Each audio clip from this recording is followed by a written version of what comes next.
Hello, my replay viewers. Hello, thank you for coming in. Hello, thank you.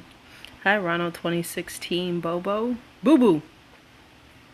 Thank you for coming in. Hey, Lady Joe. How are you? Come on in. Swipe and invite your followers. Hi, Vicka Webster. Hello. This is your harlot. Welcome to the Temple of Harlot. We talk about life, love, great sex, good food, and wine. And I'm a speaker, author, educator on happier, healthier sex lives. Hey, Gospel Hero. Hello, everyone coming in. Swipe and invite your followers. Hey, Eric. Hello. All right. Hello, Gospel Hero. All right. So, I'm not one to waste a lot of time waiting for people to come in. So I'll just start. Hello. So everyone coming in, thank you for coming in. All right. So, luckily, hey, Tracy. Luckily, Periscope now has this awesome, don't delete function. And so this will probably be one of the last times I discuss this, but I will leave the, this up maybe. I don't know. So anyway, this is always an interesting time for me because June 25th, 2008 is the day my marriage ended.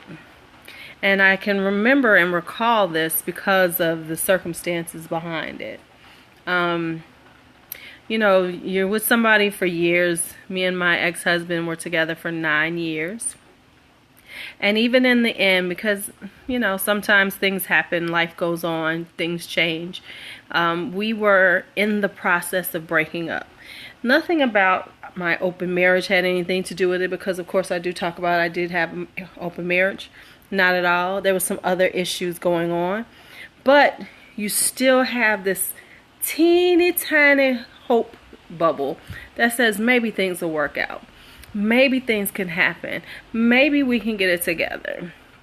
And June 25th was the day that mine went up in flames. The bridge burnt to ashes and will never, ever be rebuilt. And that is because that was the day that my husband finally admitted, after 9 years, that he had HIV and Hep C since the day I met him. And he had been lying about his status for 9 years. So that does end a marriage. And so sometimes, if I recall the date, it does remind me of that. Now, let me say this. It's 8 years later. I'm over it. It is what it is. It happened. I lived it. It's over. It's done. But this is that time of year where I go, oh yeah, this that day I almost killed my husband. Because I did almost kill him the same day that he told me. Of course, I was tested many times and I am negative on both. I did not get HIV nor Hep C from him, which is by grace that I don't have either one. As I tell people, it's by grace that I don't have it. But I did have to deal with the fact that the possibility was there, and it took me a few months before I finally went and had the testing done. So, yeah, so, hey Kendra, hey Corinthia. So, I don't know if I'm gonna make this a long scope, but, so anyway, that is what happened. And so, when I say that it saved my life, because it saved me a few things. It took me out of that relationship that was toxic. It forced me to face my own possible mortality, because at that point I didn't know if I had it or not. And let me just tell y'all this. HIV is an issue, but Hep C is too. And Hep C is easier to catch. It's more contagious than HIV. Oh, thank you. Thank you. Right. So while people worry about HIV, you need to worry about Hep C too, because there is no cure for hepatitis, and eventually it's going to break your liver down, and you cannot live without a liver. So just so be more aware of your testing that you need to get done. So I say that HIV saved my life because as a woman, as a mother, as a wife, you take care of the people around you. And my ex-husband had some serious illnesses outside of the HIV that what I knew that he had serious illnesses. So I was always taking care of him, taking care of my kids, taking care of that. And so because of that, I didn't take care of me. And this is what women do. We think we're superwoman. We can do everything, but we don't take care of ourselves in these, in general. We make sure our kids go to the doctor. We make sure they're feeling good, but we persevere. We're like, we got this. We are, we can handle this. So I say that, HIV saved my life because I had to face my immortality, my possible mortality. Please make sure you swipe and invite your followers as you come in. Come on, Hi Intense Thoughts, Hi Southern Charmer, come on in. Let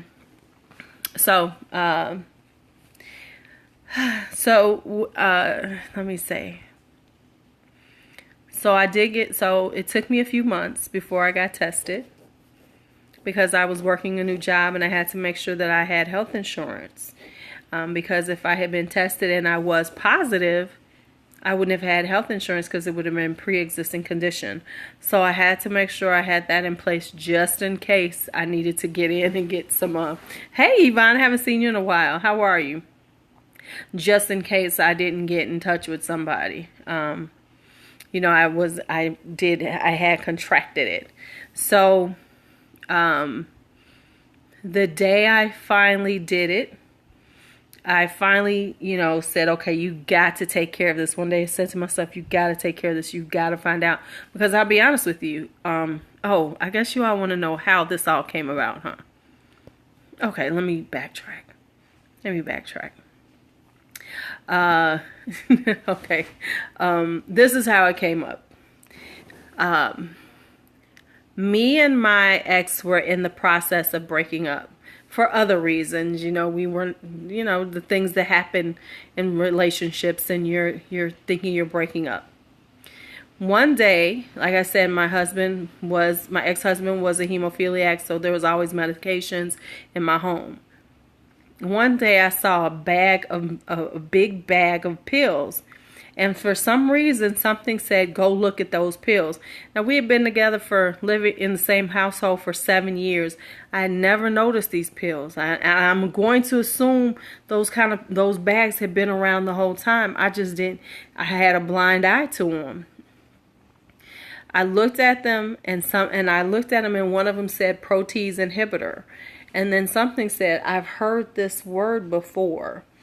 I then went and Googled it, like we do, and it said that this was a medication that was used for HIV, people with HIV. I confronted my husband at the time. That was in March, and he told me no. He said, no, I don't have it, I don't have it, I don't have it. With us breaking up, he was doing some real crazy things. I don't know what was on his mind, but he was not paying our bills.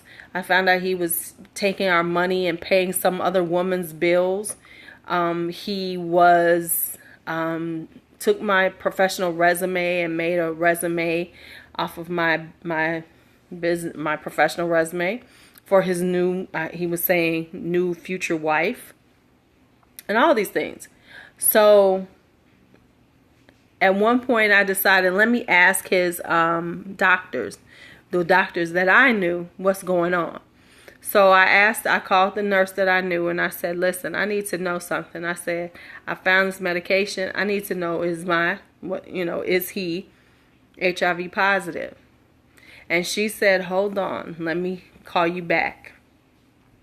So here's something that you need to know. Two things you need to know if you're talking about who you're going to when you're married. HIPAA says that your husband, your spouse does not have to tell you the doctors can't tell you their medical information without their permission, just so you understand that. So when I called her, I'm at my friend's house because I'm upset. She's on the phone calling public health, finding out what are my rights as the wife. When it came down to it, so she's getting the information. So by the time she gets this information, she's telling me, no, they got to tell you, you're his wife. You're his wife. This is bad. They have to tell you. So by the time the nurse calls me back and she says, well, I've talked to, and he says that he doesn't want to, we can't tell you anything. So I said, what? And then she says, yes, you'll have to talk to him. And then I told her, I said, no, because I've just we've gotten off the phone with public health, and they have said that you have to tell me as his, thank you, baby. You have to tell me what, by law, you have to tell me this. So then she said, well, you come in with your marriage license and I will get you to the people who could answer that question for you. But in the meantime, I have a social worker on the line for you to talk to. And that was at that moment that I knew he has to be positive. This ain't no lies. He is positive. He's positive. So with that being said, I'm on the phone weeping and wailing because now I'm like, oh my God, what the hell is going on? 9 years in, I'm finding this out. So now she still hasn't told me. They haven't confirmed, but in my heart, I know. And he came home and he was angry at me because I had called his doctors and asked them, was he HIV positive? Angry. Like, how dare you call my doctors and ask them questions? Well, how could you ask them? I'm like, so are you? No, I'm not. No, I'm not. This is in about April. So June, I am come home from work and I have an email waiting for me. And the email states that he has HIV. And it was an email that was sent to a bunch of people. I don't know who sent it, but the email was sent and it was saying that he was lying, that he was a liar, and he was this, all these things about, he's a dog and all this stuff. And that's when, and then he was sitting there while I'm reading it. And I'm looking at him and I was like, you got something to tell me? He was like, no, what are you talking about? I'm like, do you have something to tell me? Now, mind you, he was like real just evil at that time because we were breaking up, like, fuck you, Louise, fuck you. So I said, okay, so I forwarded the email to him and walked away and left the house for a few minutes because I knew he was going to get on and look at I said, you might want to check your email. And I walked out. So I came back in and he's looking with these big, huge eyes like, oh my God. So I looked at him, I said, so you want to tell me something now? And he's looking at me and he's like, what? I said, now listen, I sent this to you. You want to tell me something. You want to tell me the truth. And he looks at me and I said, so are you HIV positive? I said, first off, who would lie on you like this? Who would put this out there like that? I said, so why don't you tell me? I said, because I already know I've checked. All I got to do is pull our marriage license and I can go to the doctors and find out. So you want to tell me? Because at this point, I really just wanted him to tell me. I mean, I could have got that marriage license, but at that point, I needed to look him in the eye and I needed him to speak to me and say yes or no. And that's when he told me, yes, I'm HIV positive. And then I looked at him and said, is there anything else you need to tell me? And that's when he told me he was Hep C positive. And I was like totally blown away because I already was suspecting HIV. I had no idea there was hepatitis involved either, also. So that's when that happened. And I will say this. And I tell young people this all the time because I tell the story all the time. You know, I once I got past it, a year later, I started telling it because I think that it's important that people understand that this is out there and this happens and people will do this to you. So when you all ask me about trust issues, trust me, there you go. Hence why I don't trust as much anymore. Okay? So what happened is at that moment, and I've told people this, there's a moment in your life when things happen that you have to make a decision, a split-second decision. And I had to in less than 2 seconds, decide not to kill my husband. Because at that moment, I was going to kill my husband. Well, I was going to walk into my kitchen because I knew he was a hemophiliac. I was going to go grab a knife and plunge that motherfucker in his heart. And I was going to call the police and say, this is what I've done. Come and get him. That is what was going to happen. But in a split second, as I walked to the kitchen to go get that knife to kill him, I remembered I had children. They're my children, not his. These were his stepkids. I remembered that I had children. You know, I do trust people, but we'll talk about that in a second. And the only thing that saved him was was because my mother is not alive. Because if my mother had been alive, I would have killed him. Because I would have known my mother would have had my kids. But because she wasn't there, I had to live. I had to be there. Because if my mom had been alive, he would have died that day. I'll be real with y'all. He would have died that day. I'm being real. This is the truth. I was going to kill him in that moment. And so, with that being said, now after the fact, let's say, you know, at that moment, I walked out of my house.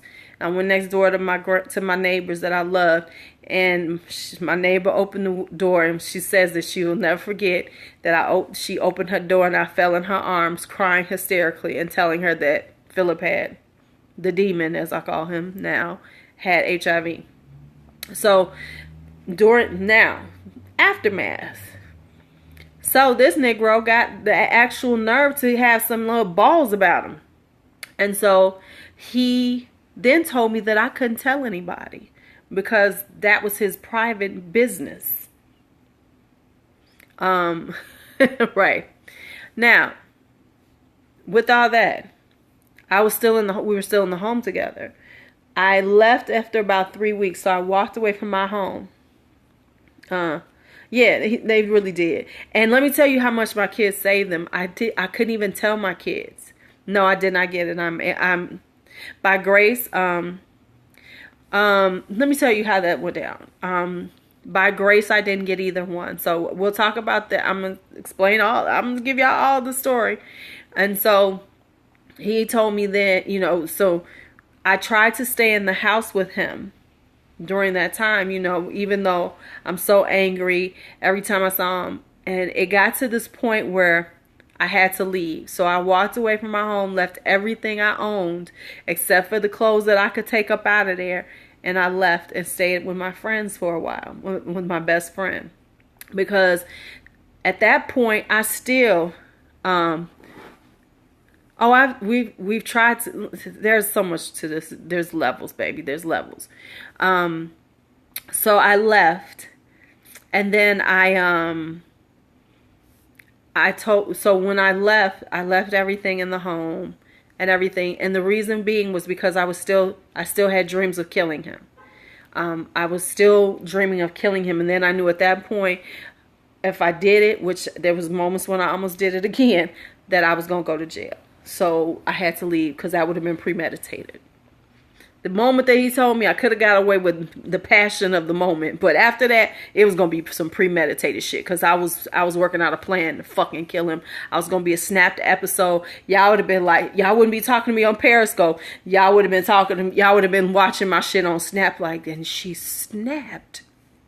So I left. Now, in reference to me telling people, we have tried. I don't know where he is right now. So I don't have the ability to tell people anymore where he is. You know, 8 years later, once I left the home, our time was done. My daughter, my daughter tried to have him arrested. So just so you know, and let me just tell you why he was not arrested. Is that because I didn't contract it. Grace didn't let me contract it, but because I didn't contract it, the state's attorneys wouldn't pursue it, because they couldn't prove anything. They said, well, hey, you're good, so you're good. Because that's what my daughter tried to do for 2 years, was to get him arrested for that, for putting us all at risk, because he put my whole household at risk, because they could have gotten Hep C from him from if he drank out of a glass behind them and they drank something. You know what I'm saying? If he ate some food off it, they could have gotten Hep C. Luckily, they didn't get it. But he, they couldn't prove malicious intent. So because I didn't get it, that's what happened. So I don't know where my ex is. I don't know. He's someplace in the stratosphere. Who knows? I don't care, but he's gone. So when it comes down to, hey, Anthony. So I say all this. So when I was tested, yes, and what I did have to do, there's things that happened throughout this process, because it took time. You know what I'm saying? After this, I not only didn't trust people, I really was not, whenever you've gone through a long-term relationship and it ends, there's a time that you need to get together, because there is a lot of healing you have to do just in general. You have to get back in your own space. You have to do those things. So compound that with this, compound that with the fact that now I'm dealing with somebody that I trusted, somebody that I love, somebody I thought I was going to have to spend the rest of my life with, putting me in jeopardy for almost 9 years. Compound that. It's like, yeah, okay, maybe I don't need to be with people. Maybe I don't need that. So when I talk about love and relationships and you say, oh, she's not with somebody, that's why I'm so picky.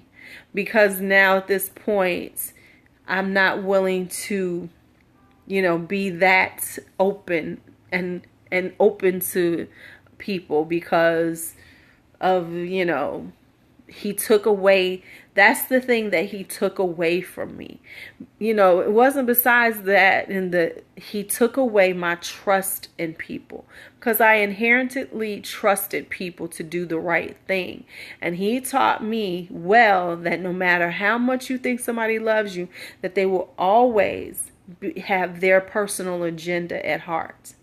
And so that's one of the things he taught me on the bad side. Don't get me wrong. I was with him for a long time and we had some good years, but he taught me that part, that you can't, that no matter how much you think somebody loves you, they can always, and that's not saying everybody does, because I don't paint people with the paintbrush of that time of my life. I don't.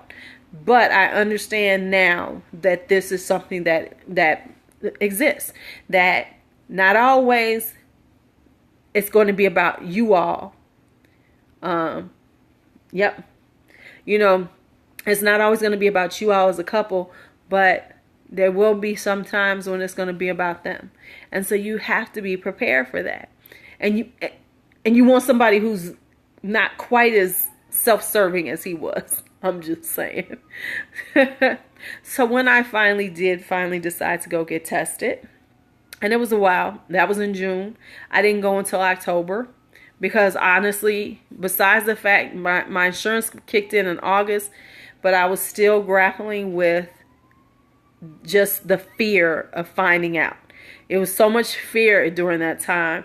I was walking around every day thinking, I could have not just HIV, because I could have had it for a long time not taking medication. And that's what I told him. I said, you put me at risk, because what if I have it? I don't even know if I have it.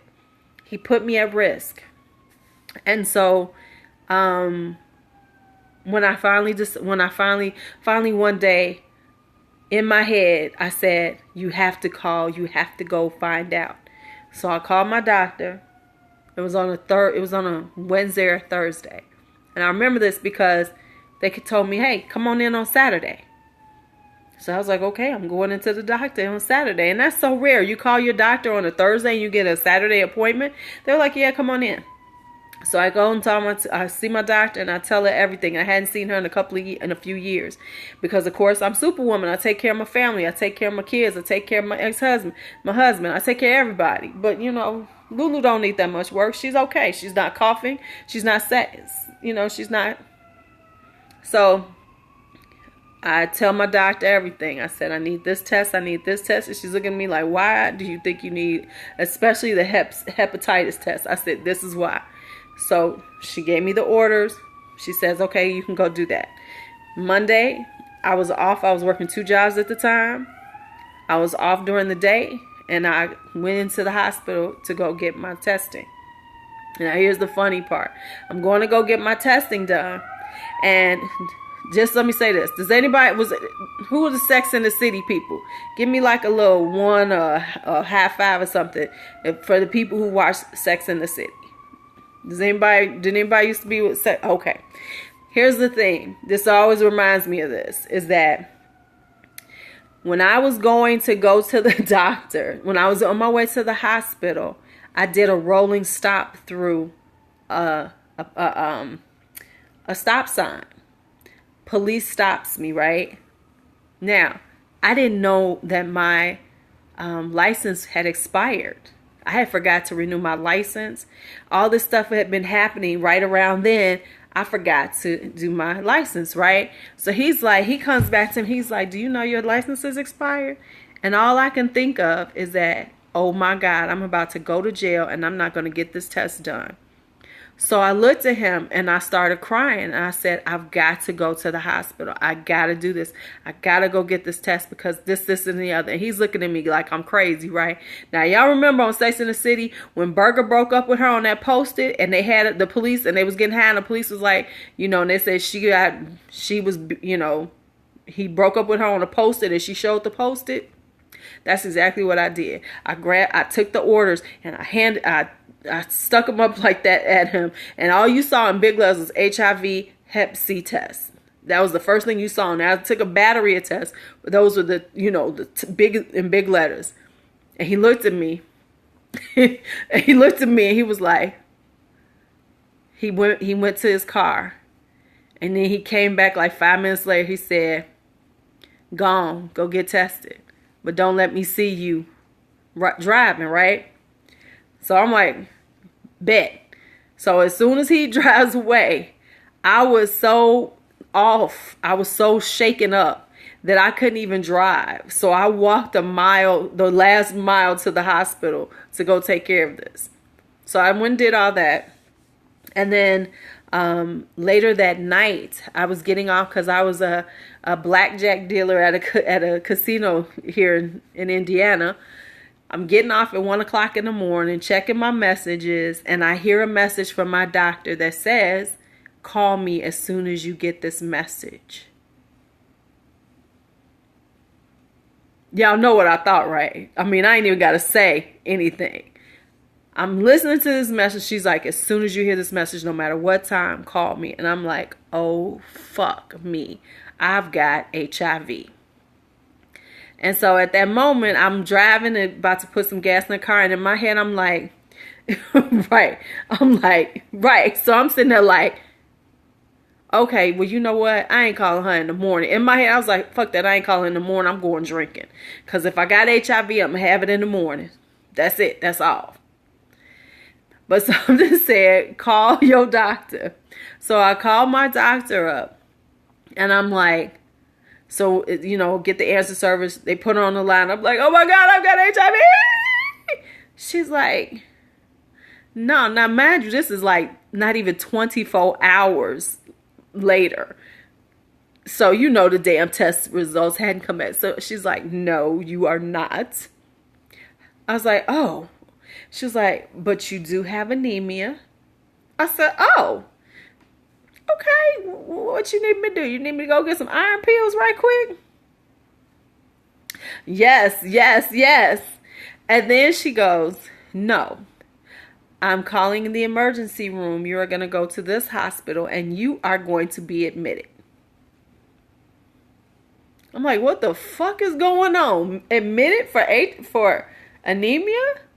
She says, tell them you're a 5 and go. So I call my best friend. I'm like, hey, I got to go to the hospital, some bullshit, because she knew I had the testing. She's like, what's going on? I was like, I don't know. They just said I got to go. Doctor says I'm being admitted tonight. I don't know what's going on. It's 2 o'clock in the morning, but we're going to the hospital. When I get there, they tell me, I know, isn't it?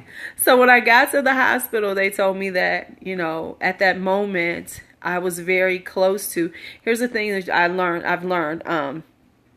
I know, it's so interesting because I talk about it, I think. So I wound up in the hospital.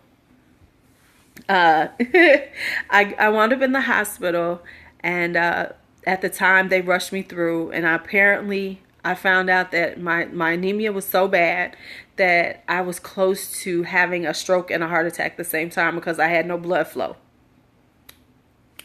Actually, it's kind of sort of coming out. And then, yeah, so then I wound up in the hospital and everything. They start giving me transfusions. They're doing all this stuff. They tell me I got this hematologist coming in. This hematologist tells me, hey, yeah, we got to do some more testing on you. At one point, now that they're giving me this transfusion, I sat up because, okay, ladies, fellas, I'm sorry, but I was on my cycle, and all of a sudden, blood just spilled out of my vagina onto the floor. Spilled out. Just nothing, right? So I'm like, I don't know what's going on, because now I'm blood everywhere. So, and it wasn't like that. It was bright red, just like a fountain came through me. And so, and then I had this hematologist. She's like, I'm going to need to see you. We're going to let you go, but you got to be in my office the very next day. I'm like, oh, fell out, baby. Fell out. And I do mean I stood up and it was like a waterfall. Like that. So, she keeps telling me, they're like giving me these MRIs and CT scans and all this other stuff. And she's talking about my pancreas is what did she say? It was big or some shit. I don't know what's going on. This all happens in 48 hours. So then I'm leaving the hospital. I'm calling to make an appointment. And as I'm calling to make the appointment, I guess it was inflamed. So as I'm calling to make the appointment at her doctor's office, I'm getting a call from her doctor's office. Like, hey, we heard that you just got released. We're going to need you here at 11 a.m. tomorrow. So now I'm going, oh, this shit don't sound good, Lou. This don't sound good. Now, mind you, my ex-husband, I've told him, and he like, okay. So I wound up in the very next day at my doctor's office, at this doctor's office, and it says hematology oncology. And I'm like, oh shit, what's going on? They gave me a bone marrow biopsy that day. No, not a compassionate person at all. And so that day I wound up having a bone marrow biopsy. And that was the moment that I knew that they thought I had cancer. I didn't know what kind of cancer, but some kind of cancer. Long story short, I had the bone marrow done. I had to wait. Yeah. Yes. So what was happening was,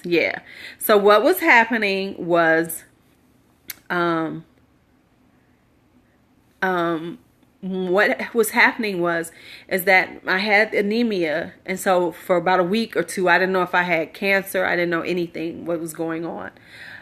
So it wound up that I do not have cancer. Thank you, Lord Jesus. So I didn't get HIV, I didn't get Hep C, and I didn't get cancer at the time. But what happened is that they found out that I have a very rare anemic condition. They think it's thalassemia, but I don't know because both of my parents are deceased, so I can't find out, some things I need to find out from a ancestral standpoint. And so my blood cells are half the size of a normal person's. So I'm always at the point where I could be like, but also, with that, I have coupled with it, the reason why I was hemorrhaging, that's why the blood was coming through me, was that I have what's called ITP, which is idiopathic thrombocytopenia, some crap, but it's called no, that's fine, that's fine. I have this thing called ITP, which is coupled. It's not that I don't clot. It's what happens is that my body can put itself into a leukemia state. Leukemia, what it does to you is that your white blood cells attack your platelets. And then that's what it does to you. That's what they thought I had. They thought I had leukemia at the time. And so what happens is your white blood cells, which are supposed to fight infections, is actually attacking your body.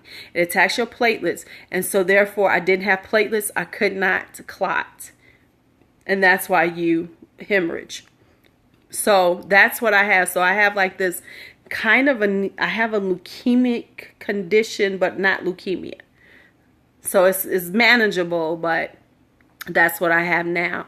So at the time that this was all going on, this is what's happening. No, that's fine, because we're not getting notifications. And so that's what I have now. So what I have now is called thalassemia. I have what's called thalassemia and ITP. And so like for people like Shar, they know this about me. So sometimes I'm very, very tired, and so there's times when my body like kind of attacks itself. It just, so I have to watch that because I can hemorrhage, my body. And at the time that this was all happening, I wound up having to go. I used to go to the doctor every week and have my blood drawn. I was having IV infusions. I was having iron infusions every week for almost 6 months. Yeah, so I because they were trying to get my levels up to a normal person's. When I was diagnosed, your numbers on your platelets is like 250,000 something parts per million or whatever. I was, at the time that I was diagnosed, I was at about 50,000. So I seemed like I was in acute leukemia. They thought I was going to die. They thought I was going to die when I walked out. So with all that being said, you know what? I'm good. This was 8 years ago. I'm good. I understand what I have now. I can, when I feel the symptoms coming on, I eat some beef. Take a lot of iron every day. I do all those things that I'm supposed to. And so what I say about that, and that's why I say HIV saved my life, is because if I hadn't had to deal with HIV, I would have never known this. And the thing is that, see, because normally people say, oh, you're anemic, you take some iron pills. That's what I would have done.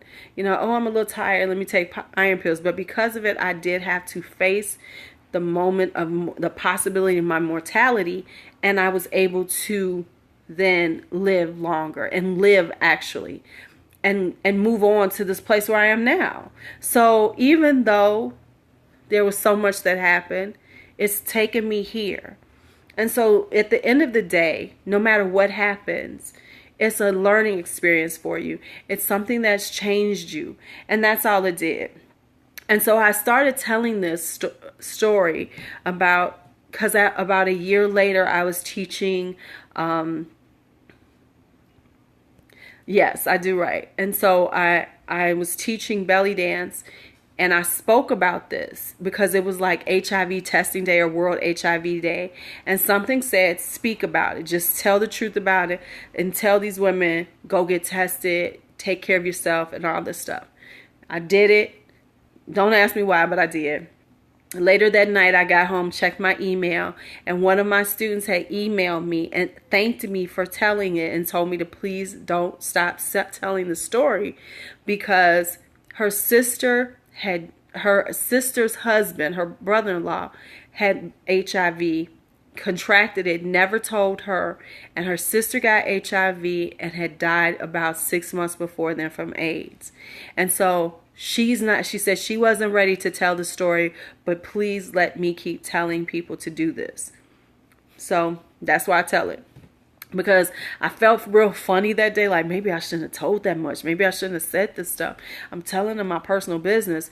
But but by her words, she told me that to go ahead and say it, to go ahead and tell people these things, because if somebody can get something out of what's happened to you, then you've helped the world to become a better place.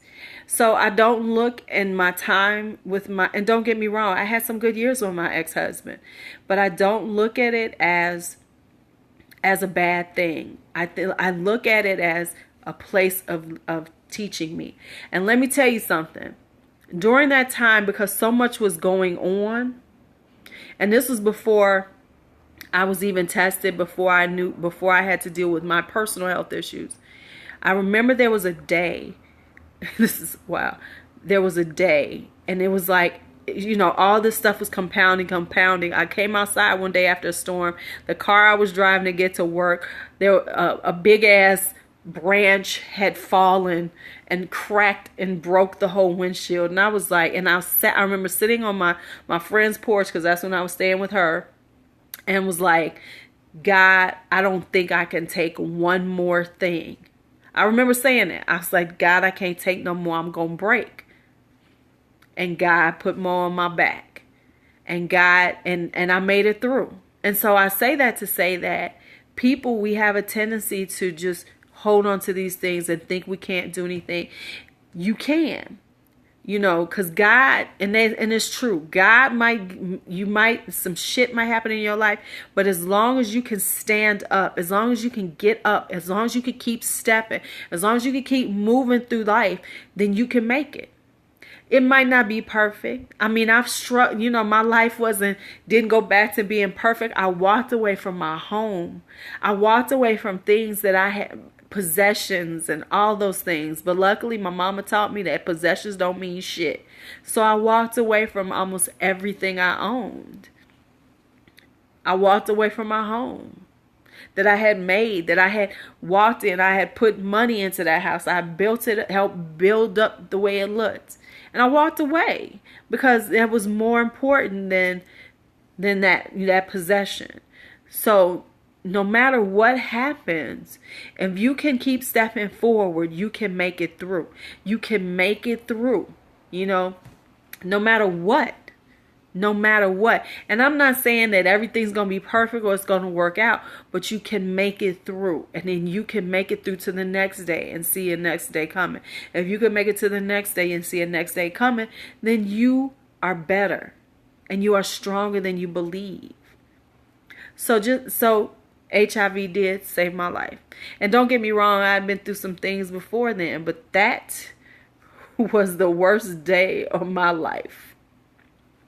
June 25th, 2008. It surpassed my parents' deaths. It surpassed all that because it really was wow. Wow. You know what I'm saying? So, just make sure that you understand when the shit's getting bad. Thank you, Eric. When shit gets bad, you can make it through as long as you can stand up. No matter how much your back bends up against that weight on you right there, just bend them knees and start standing up. Because I could have collapsed. I could have let go of everything. I could have just said, I can't do no more. I could, you could swipe now. They could see it on the replay. I could have walked. I could have not stood up.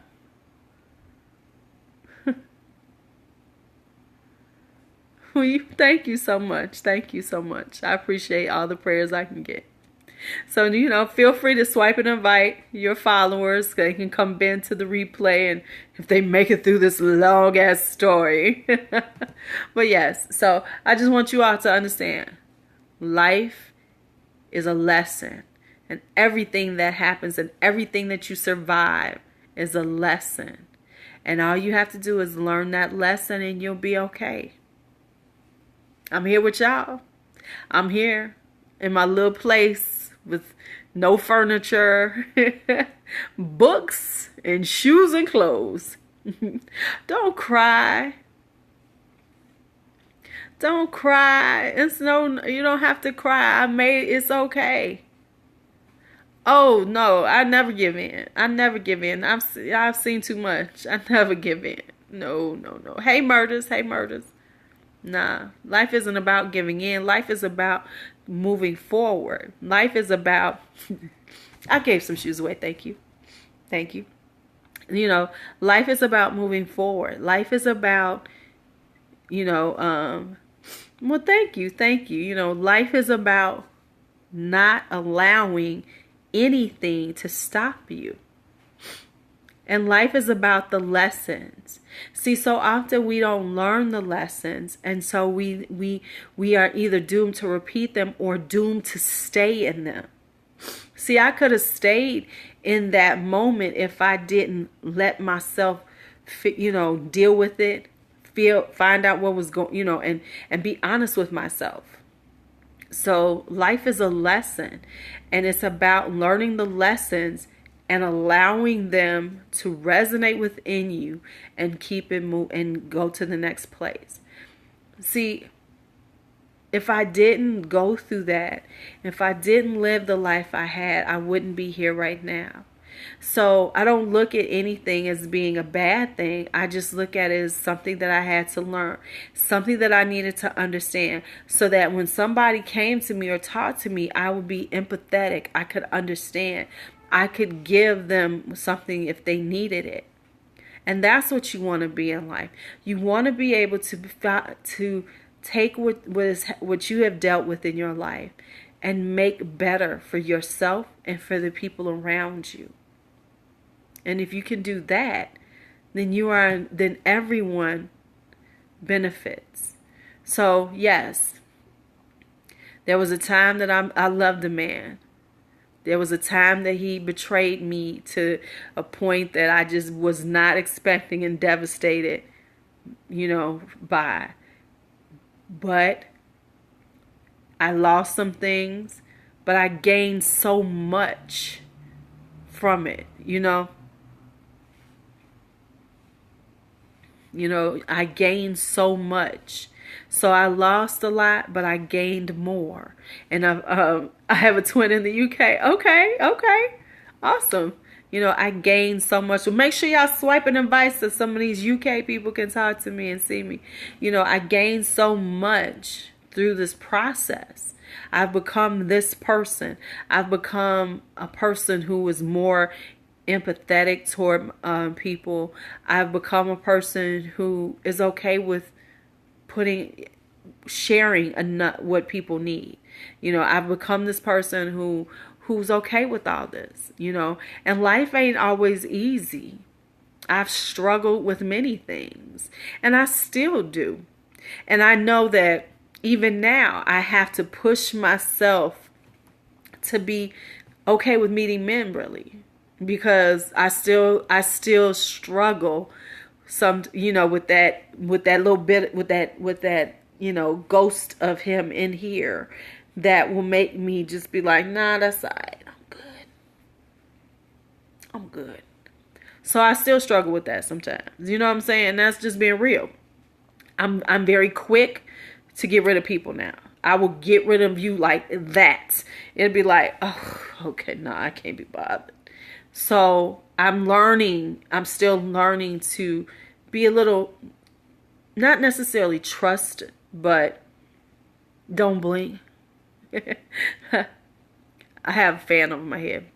Not necessarily an issue with trust, but just an issue with just even letting go. How did it save me? Because it made me face my own health, and it also made me become a better person. Because by dealing with the HIV, by dealing with the possibility of my mortality and getting past it, and by grace not getting these things, then I understood that God had something for me. I understood that I was supposed to still be here because I was lucky. Because for 9 years, I was at risk. I could have got HIV. I could have got Hep C. I could have got all those things, and I didn't get them. So obviously I was meant to be here. So I must cherish the life that God gave me. I must cherish the things that I have around me. I must cherish that it ain't promised. It ain't promised. It ain't promised. And that's the thing that you have to learn. Life ain't promised. So you must live it. See, we can have the biggest regret you'll ever have is not trying something or not doing something. And don't get me wrong, I've tried stuff and I still will. So the biggest regret is not living.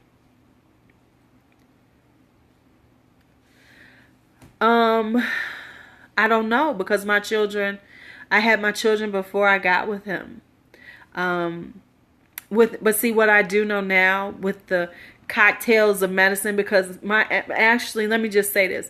My ex-husband had had HIV since the 80s.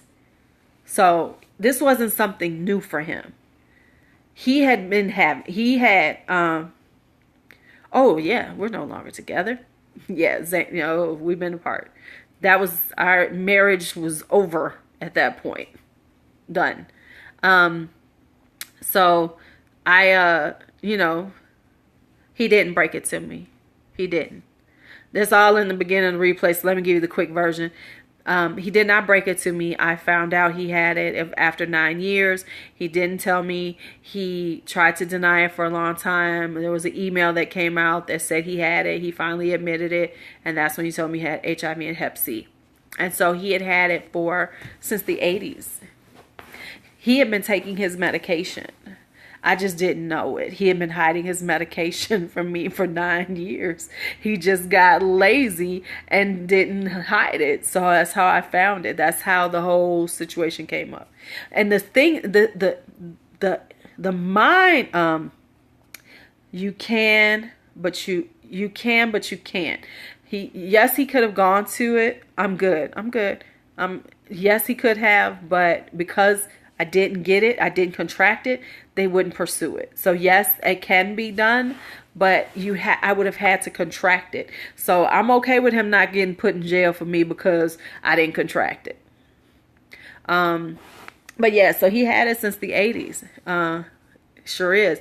And the interesting thing is, though, and this is what's really interesting, I would have never known this, is that we were in the process of breaking up for other reasons. If I hadn't found that out, I would have never had a hepatitis. And of course I would have had HIV, because of course you're starting to, get out there more, you're going to date, you need to go and get tested. But I would have probably never had a hepatitis one. So because I had to force the issue, I found out, because he was going to walk away from me and not tell me shit. And that's what is really bad. Of course I can. I don't have it. Of course, that's why I teach about sex. I know I still have sex. But yeah, so and like I said, he taught me a lot of things, and there was good in our relationship, and there was bad. This was the real bad stuff. No, I don't have it. I was lucky. That's why I saved my life, because it made me force me to see some other things in my life. No, that's fine. No, I was by grace. I do not have HIV nor Hep C. However, let me just tell y'all something that I found out, because I did find 6 months later what he was doing. And when I actually sent him a note saying that I forgave him, because I had to forgive him, not for him, but for me, was that there's actually dating sites for people with things like HIV and Hep C. There are actual dating sites for them. So I hope he's dating somebody who's sick with him. Yep, there sure are. Yep. But then they'll tell their status. See, they'll tell their status on those sites. Yep. That's awesome. That clown spit on him. You know what? I don't even want to see him. And the thing is that I couldn't even tell my kids what was going on at the time. I couldn't tell my son because my daughter was away at school, so she kind of knew what was going on. But my son was 16. Shut up! You lost your Fitbit. That's not even cool. He was 16 at the time, and I couldn't tell him because you know what your 16-year-old son's gonna do. My 16-year-old son would have beat the brakes off of him. So I couldn't tell my son what was going on. I couldn't let him know this is what was happening. I'm sorry. Yep. Yep, and that's true. You know, and let me say, when it came down to it, I asked him, I said, why did you do this? Why didn't you give me the option? You know, because when I was going off on him that day, I said, you didn't give me an option. Hey, Demi, you didn't give me the option to make a choice if I wanted to be with you or not. And he said because he wanted a life. He wanted to have a family, and he called himself loving me at the time. He wanted a family, and he wanted what I could bring to him. And that was more important than telling me that he was HIV and Hep C positive.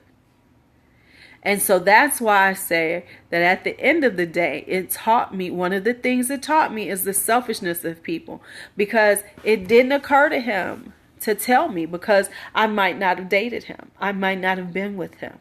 So he took my choice away. And that's what you have to understand about people, is that at the end of the day, not everybody is going to not going to think with everybody's best interest at heart. They're going to think about what is true for them, what works for them. See, he didn't want me. And let me tell you something I found. And this is the thing about him. He wasn't telling anybody because I had actually met his girlfriend before me, the ex-girlfriend. She didn't know either. So I had to tell her luckily it had been so many years between them. She had been tested. She was okay. Because understand that HIV can lie dormant in your system for up to 10 years. Not 10, 2 years. If you're ever 2 years, you can have it. Here we go. Somebody else is coming. Baby, I'm almost done. Of course he does. Of course he does. People don't have a look. And let me tell you something. I know other people who are living with HIV and who have been living 20 plus years with HIV. And they're still around. The cocktails of medicines they have actually keeps them alive. So that's why people can get away with this. That's how they get away with it. So I'm going to end this scope. Thank you all for being here. For the new people, make sure, I hope you followed me. I'm not always this serious. Usually I'm much more fun. So I will leave this one up for a while. I won't let it, not rained on. I won't let it auto delete because I don't, legally he should have told me, Cosmic. Yes. He should have told me. That is legally. However, that doesn't mean people do. And that's the thing. And that's what the whole thing is, that people don't tell you. If it's not going to serve them, they're not always going to tell you. And that's what you have to understand, is that, to him, he loved me and he wanted me. So it was going to be okay. He called himself protecting me on some levels during the time that we were good. So people will do what's right for them. No, it does not. But it's the truth, and that's what happens. And so that's one of the things that he taught me throughout this. And so even though I will probably love again and be in love and have a relationship, the thing I struggle with is that issue right there. how will I know that they're not hiding from me? Because something so serious was hidden from me for years. So that is the thing I struggle with, is how do I deal with that? And so it's just, I'll see how it works. And I'm hoping that when that day comes, I'll just let go and say it's okay. Hopefully I will.